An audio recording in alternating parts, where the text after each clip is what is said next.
त्वदीयपाद पंकजम नमामि देवी नर्मदे। ज्ञान गोष्ठी सत्संग के अंतर्गत मैं दिव्या दुबे एक बार फिर सभी का अभिवादन करती हूँ। आज माघ शुक्ल सप्तमी नर्मदा जयंती के पावन दिवस पर हम नर्मदा जी के महात्म्य का सत्संग करेंगे। पृथ्वी पर जब मनुष्य जन्म लेता है तो जन्म मृत्यु के चक्र से मुक्ति पाने का प्रयास करता है। इसके लिए कई प्रकार के साधन बताए हैं वेद पुराणों में एवं संतों ने भी। उनमें से सबसे श्रेष्ठ सर्वश्रेष्ठ साधन है तप। तपो ब्रह्म। तप करने से सर्व सिद्धि सुलभ हो जाती है। रामचरितमानस में तुलसीदास जी ने कहा है, तपते अगमन कछु संसारा। इस प्रकार तप करने से सर्व सिद्धि सुलभ हो जाती है। भगवान शंकर जी की पुत्री माँ नर्मदा जी का पावन तट भी तपोभूमि है। कई देवी देवताओं ने नर्मदा जी के किनारे आकर अपने पापों का प्रायश्चित किया है एवं शिवालय के रूप में अपने अपने तीर्थस्थल बनाए हैं। उत्तर एवं दक्षिण तट पर नर्मदा जी के किनारे कई देवताओं के तपस्थल हैं। नर्मदा जी की परिक्रमा भी एक तपस्या ही है। नर के मद का हरण करने वाली माँ नर्मदा, उनकी परिक्रमा करना भी तपस्या से कम नहीं। हर्ष, शोक, मान, अपमान, कई द्वंद्वों का परिक्रमा के अंतर्गत सामना करना पड़ता है, परंतु नर्मदा जी की भक्ति एवं श्रद्धा से यात्री परिक्रमा पूर्ण कर लेता है। भारतवर्ष में नदियों को माता का संबोधन किया जाता है।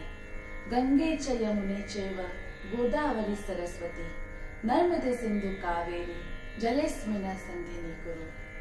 इन सातों नदियों की उत्पत्ति आध्यात्मिक रूप से ही बताई गई है।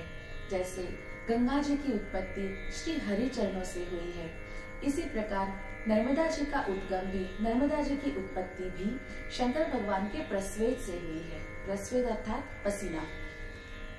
पुराणों के अनुसार तांडव नृत्य के समय प्रस्वेद से नर्मदा जी का प्रागट्य हुआ है। सृष्टि के आरंभ में जब मनुष्य लोक में कोई भी नदी ना होने से देवताओं ने शंकर भगवान से प्रार्थना की कि नर्मदा जी को मनुष्य लोक में मनुष्य कल्याण के लिए भेजा जाए। श्री शंकर भगवान ने देवताओं की प्रार्थना स्वीकार तो कर ली, परंतु यह प्रश्न था, यह चिंता थी कि मैया के प्रवाह के वेग को धारण कौन करेगा। इस चिंता का समाधान विंध्य पर्वत के पुत्र मेकल पर्वत ने किया।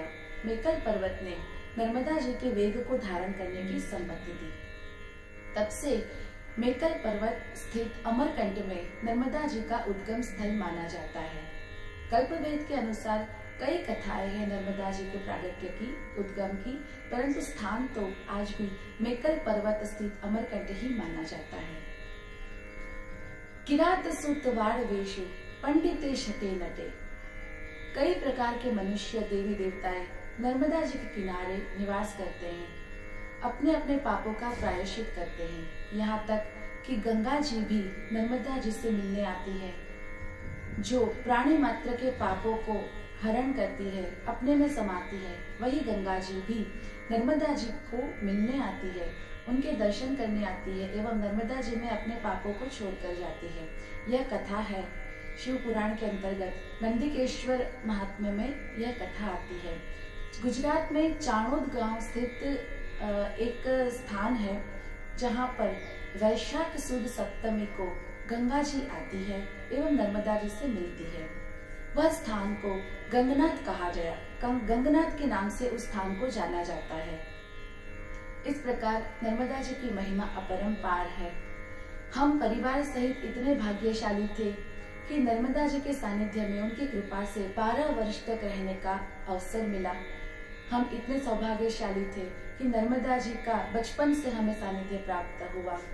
उनके चरण कमलों में उत्तर उत्तर हमारी भक्ति अविरत बढ़ती रहे। इसी प्रार्थना के साथ आप सबको नर्मदा जयंती पर एक बार फिर से ढेर सारी शुभकामनाएं। धन्यवाद। मात श्री नर्मदे हर।